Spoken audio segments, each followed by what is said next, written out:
لو انتي سنجل وبتحسي ان عيد الحب بيعدي عليكي تقيل، الفيديو ده معمول عشانك.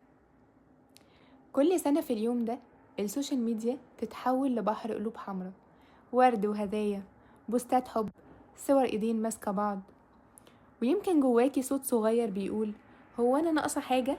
هو انا ليه لوحدي؟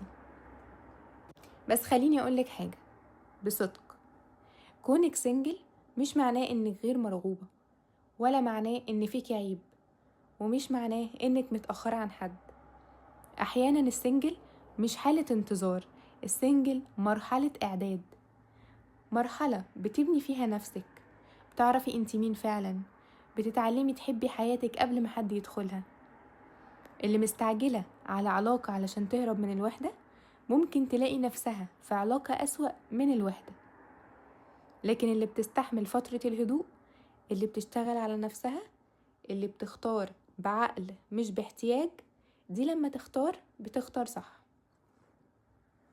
اسألي نفسك النهاردة، لو دخل حد حياتي هيضيف لي ايه؟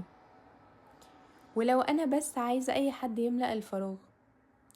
انتي مش محتاجة وردة من حد عشان تحسي انك قيمة، انتي مش محتاجة رسالة بحبك عشان تصدقي انك تستاهلي الحب. الحب مش سباق، مش اول واحدة تتخطب تكسب، ولا اول واحدة تتجوز تبقى نجحت. الحب الحقيقي بيجي في الوقت الصح، لما تكوني جاهزة، مش لما تكوني خايفة تبقي لوحدك. وفي عيد الحب ده اعملي حاجة مختلفة. هقولك على 5 حاجات ممكن تقدري تعمليهم عملتهمش قبل كده. اول حاجة، اعملي ديت مع نفسك، بجد مش هزار. احجزي كافيه بتحبيه، او اعملي ليكي عشا شيك كده في البيت، البسي لبس تحسي فيه انك مميزة، فستان مثلا. اقعدي مع نفسك من غير موبايل واسألي انا فعلا عايزة ايه من العلاقة الجاية. تاني حاجة تقدري تعمليها، اكتبي رسالة لنفسك بعد سنة. تخيلي نفسك السنة الجاية بتشكري نفسك على ايه؟ قوتك، صبرك، قرار بعدتي فيه عن شخص غلط. التمرين ده بيغير طريقة تفكيرك جدا.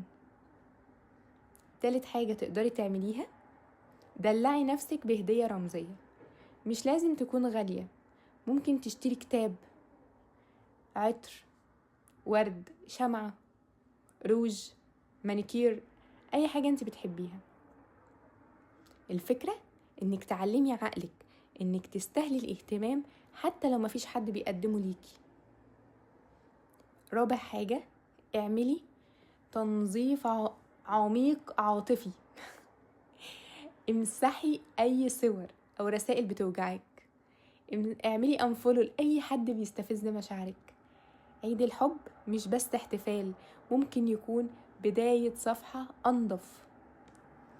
خامس حاجة، استثمري في نفسك، سجلي في كورس، ابدأي رياضة معينة، اشتغلي على جسمك او مهارة جديدة. اجمل حاجة تعمليها في عيد الحب بجد انك تقربي من النسخة اللي نفسك تبقيها. خليكي عارفة دايما ان عيد الحب مش اختبار لقيمتك، هو فرصة تفتكري انك مش محتاجة علاقة عشان تبقي كاملة. انتي كاملة، واللي هيجي في يوم من الايام هيجي علشان يقدر ده. ولو لسه سنجل، استمتعي بالمرحلة، يمكن دي اكتر مرحلة هتشتاقي لها لما حياتك تبقى زحمة. شكرا لانك سمعتي الفيديو للاخر. ما تنسيش تعملي سبسكرايب ولايك وشير لصاحبتك السنجل، وشجعوا بعض انكم تعملوا حاجة مختلفة لنفسكم السنة دي. اشوفكم الفيديوهات الجاية.